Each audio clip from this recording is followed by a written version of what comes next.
Hello everyone, welcome to Bodhi Academy. Myself Mridula Jain. This is a series of one-shot videos of subject chemistry, and today we are going to discuss the chapter Chemical Kinetics referring the NCERT textbook. Okay, so we'll start with this chapter Chemical Kinetics. Okay, so let us know what is chemical reaction and what is chemical kinetics. When do we say a chemical reaction? What is a chemical reaction? We say a reaction is taking place. What is happening in a reaction? One or more substances are mixing together, okay, and reacting with each other, and some changes are taking place in between both the reactants, and it results in the formation of some product. That is what is a chemical reaction. That is A and B are reacting to give you a product P. That is chemical reaction. Now chemical kinetics, it is a branch of a chemistry which deals with the study of reaction rate and its mechanism. That is the speed of the reaction. Reaction is taking place, but chemical kinetics determines the speed of a reaction. That is the rate of a reaction and its mechanism. That is, the rate of a reaction is given by K. This is a rate constant K into concentration of the square bracket represents the concentration of reactants A and reactant B. This is the reaction. This is the rate of that particular reaction. Okay. Now there are different reactions, no, and the rate of the reaction varies depending upon different reactions. Some reactions are fast, some are slow, some are moderate. Okay. So fast reactions are ionic reactions, are generally ionic reactions. One of the example is silver nitrate reacting with sodium chloride. Okay, these are very fast reactions. When you put silver nitrate and sodium chloride, you will get this AgCl and sodium nitrate. Okay, it's a very fast reaction. Okay, and this is an example of a double displacement reaction. You can see the two ions are getting exchanged with each other. Okay, so this is an example of fast reaction. Next is a slow reaction. Slow reaction example includes rusting of iron and the presence of air and moisture. Rusting of iron, corrosion, which you can see everywhere, it takes so many months, years to take place. Okay, that's a slow reaction. It occurs slowly. Okay. Next is a moderate reaction. In example, inversion of sugarcane. Okay, and even hydrolysis of starch and all. Okay. Then there are two types of reactions: elementary reactions and complex reactions. Okay. Elementary reactions they are called as elementary reactions. Why they are called as elementary reactions? Elementary in the sense of one step reaction. It's taking place in one step. Okay. Next is a complex reactions. Complex reactions, they takes place in steps, step by step. Okay. One example I have given for elementary reaction. It is C2Hi gives H2 and I2. It is just one step. Within one step, a product is formed.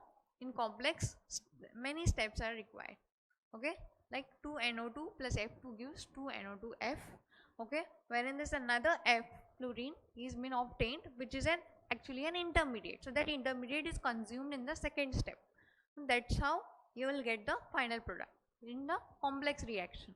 Okay, and then the slow step. So in this complex reaction, one of the step is a slow step, another step is a fast step. Okay, so that slow step is called as a rate determining step. Okay. Next is the rate of chemical reaction. Rate of a chemical reaction is defined as a change in the concentration of a reactant and a product with the time. So how does the concentration of a reactant and product changes along the course of a reaction? We'll see. As the time goes, the reaction is started. As the time goes, what happens to the concentration of reactant? It decreases. It gets consumed. So concentration of reactant with the time decreases, and concentration of the product with the time increases. That is explained in the small graph. You can see this is the concentration versus time graph. Okay, as with the time, concentration of the product increasing, and with the time, concentration of the reactant decreases. Okay, and how to express that? And see the rate law expression. It is expressed in this way. You can see it is minus delta, meaning change in the concentration. Delta means change in the concentration of reactant upon dt or delta T. Okay. Decrease in the concentration of reactant upon time taken is written like this, and it is always written with the minus sign because concentration of reactant is decreasing, and next concentration of product as it is increasing, it is always denoted in the positive, represented in a positive sign, plus delta P, concentration of P, that is your product, upon delta T. Okay, then next, okay, then there are again two types of rate, average rate and instantaneous rate. Okay, change in the concentration of a reactant and product at a given interval of a time. Okay, example includes again resting of iron and hydrolysis of salt. Okay, at a certain given interval of a time the reaction is taking place. Okay, then we call it as an average rate. Okay, meaning it requires some time to complete the reaction, that is average rate.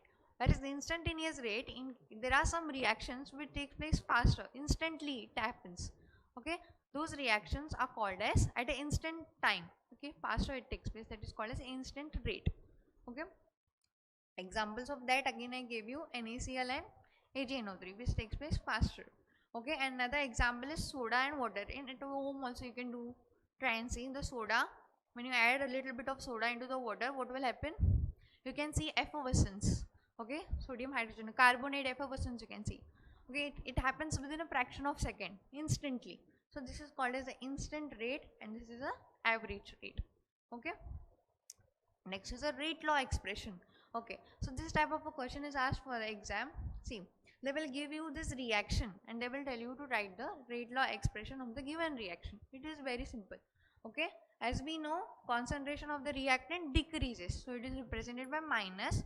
So while writing this, you have to write the number which is given, the stoichiometric coefficient, it is 5 moles of Br minus. So 5, so you have to write minus 1 upon 5 into D. You can write delta, you can write this triangle wala symbol, or D, no issues.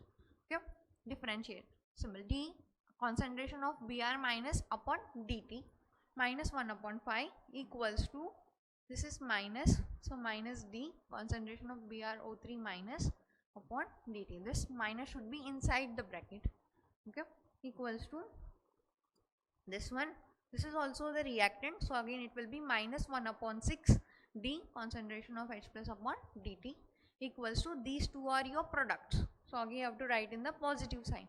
So plus 1 upon 3 D, concentration of Br2 upon dt, plus 1 upon 3 D, concentration of H2O upon dt. Okay, for any reaction if they ask, you have to write in this way. Okay, next, there are factors affecting the rate of a reaction.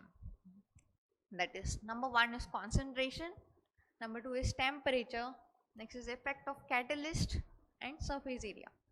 First one is concentration. As a concentration of the reactant, they have said concentration is directly proportional to rate of reaction. So if concentration is more, concentration of the reactant is more, the reaction will take place faster. So if greater is the concentration, rate of reaction will increase. If concentration is less, the rate of reaction will decrease. So it is directly proportional to the rate of reaction. Then when you see temperature, temperature is also directly proportional to the rate of reaction. As the temperature increases, the rate of reaction increases. The molecules will react faster, the reaction will take place faster, and rate of reaction increases. An effect of catalyst. What is the role of a catalyst in a reaction? The catalyst will increase the rate of reaction without itself undergoing any reaction. Means it will not react to any reaction into the mixture. It will be inert, but it will increase the speed of the reaction.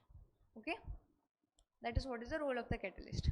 So catalyst increases the rate of a reaction, and what does it decreases? It decreases the activation energy. Activation energy is the energy required for the reactant to complete the product, meaning to reactant should require some energy, no, to reach to the product.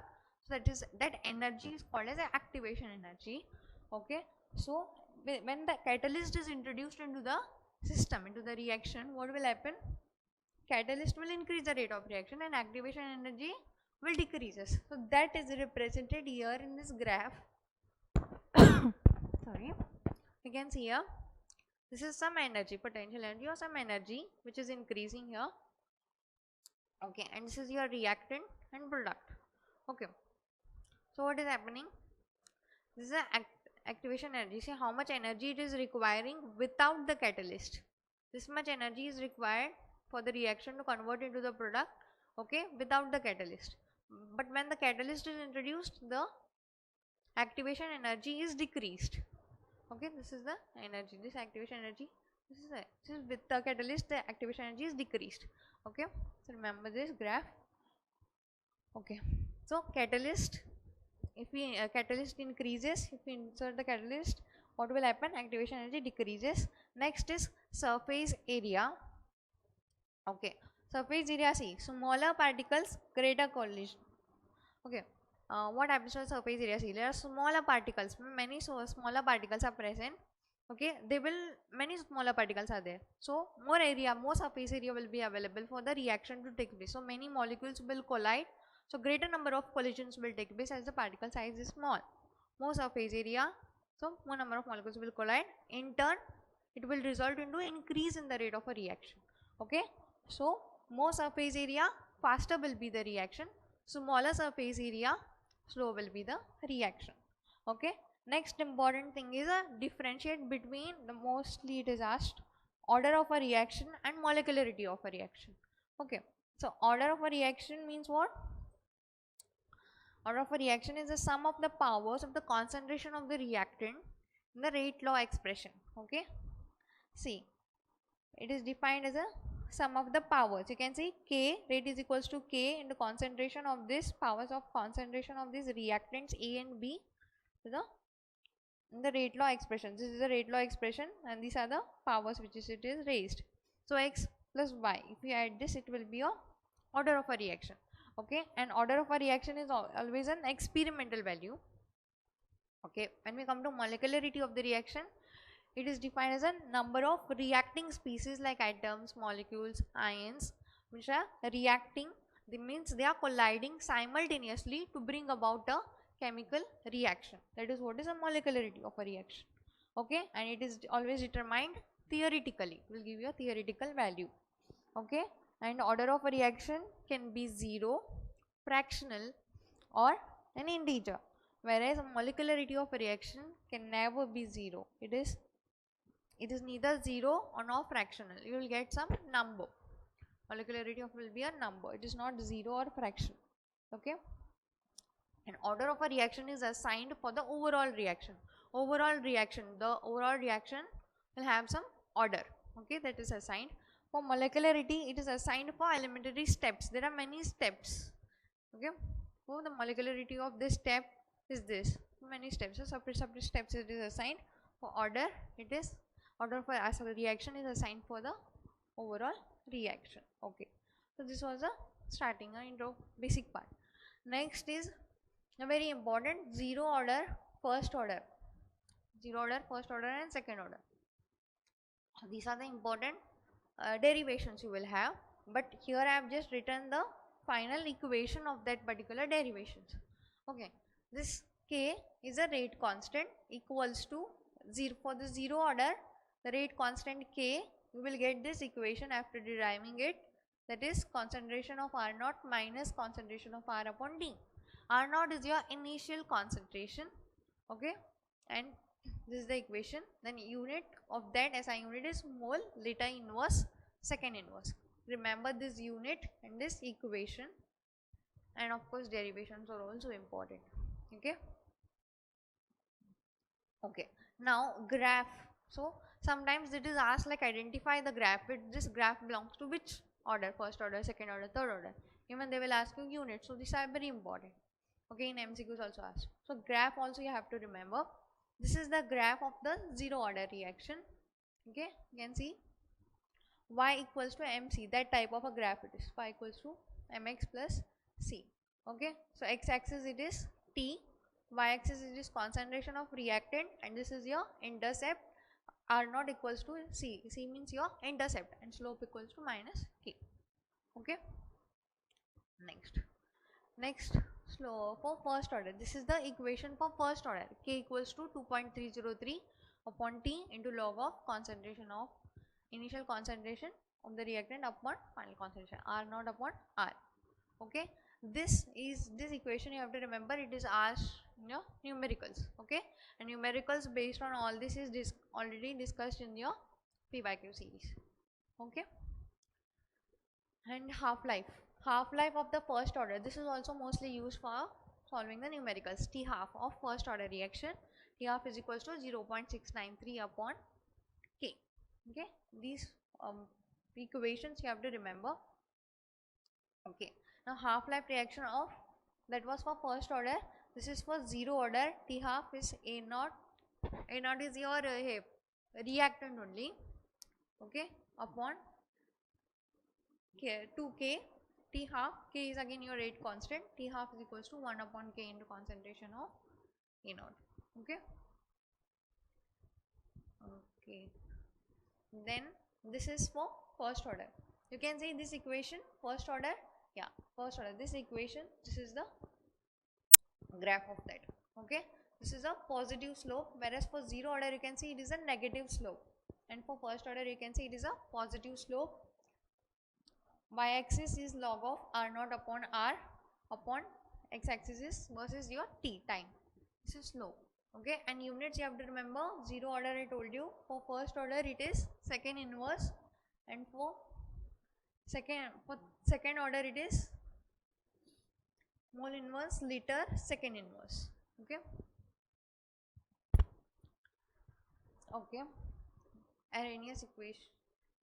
This is another equation called as Arrhenius equation. Okay, wait. Before going to Arrhenius equation, this is another equation important. This is used for numerical solving. Effect of temperature on rate of a reaction. Okay, how the temperature affects on the rate of a reaction. Temperature affects the rate of a reaction. Based on that, this formula is there. This is very used, very important. It is log of K2 upon K1 equals to EA upon 2.303 R into concentration of, meaning the bracket T2, not concentration, it is just a bracket T2 minus T1 upon T1 into T2. Okay, two temperatures are there. Okay, and R is your gas constant, EA is your activation energy.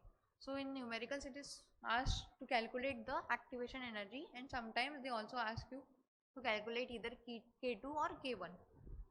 Okay, and this is the graph for that, log of K2 1 upon T versus log of K2 by K1. This is the slope. Okay.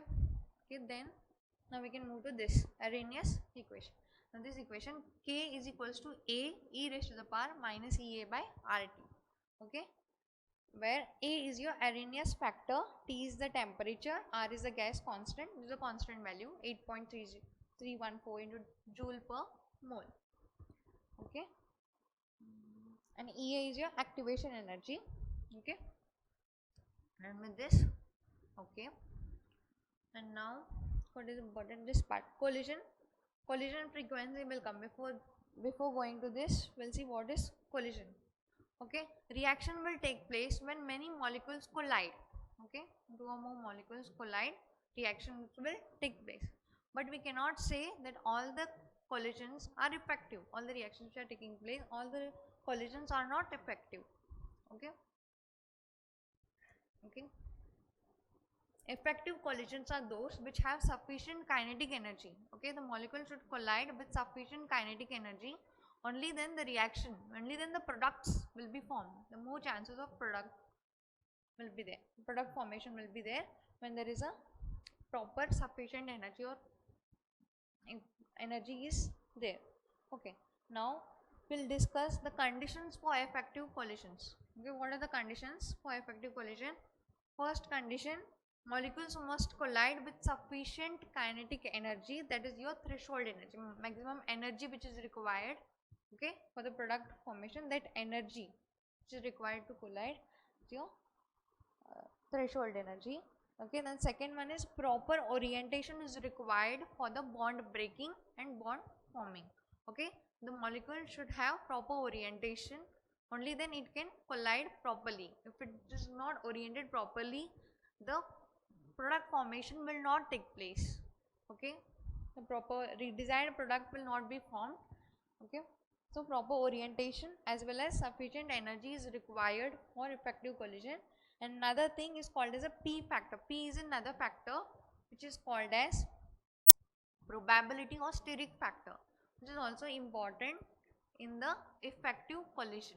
Okay, these 3 points are very important for the effective collisions. Okay, this is what we have discussed. For something called as collision frequency.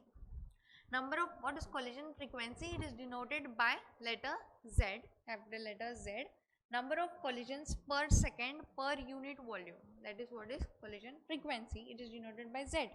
Now here the equation is given. Rate is equals to ZAB to E, exponent E raised to the power minus EA, activation energy, upon RT. This is the equation. ZAB is the collision frequency of reactant A and B. Okay, these reactions you have to remember, especially this part. It's very important. Okay. So thank you for watching the video. Hope you all have understood. So let's meet in the next video. Till then, like, share and subscribe to Bodhi Academy.